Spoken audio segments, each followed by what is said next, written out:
দোলের দিন সকালে গেছিলাম আমার দিদির বাড়িতে। আর ওখান থেকে আমার প্রিয় বান্ধবীর বাড়ি যেহেতু কাছেই, তাই অভ্রকে সাথে করে নিয়ে চললাম ওর বাড়ির দিকে।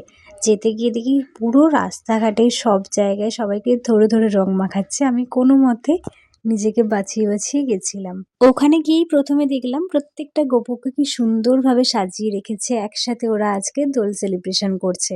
প্রতি বছরই তো প্রচুর রং মাখি, কিন্তু এবছর ভেবেছিলাম সেইভাবে রং মাখবো না, কারণ দুদিন পর বাড়িতেই দিদির বিয়ে। কিন্তু কি আর করা যাবে, বান্ধবী আমাকে দিয়েছে একদম আবির মাখিয়ে ভূত করে। ওকে আমি রিকোয়েস্ট করেছিলাম, প্লিজ আমাকে রং মাখাস না, কেননা কদিন পর বিয়ে বাড়ি।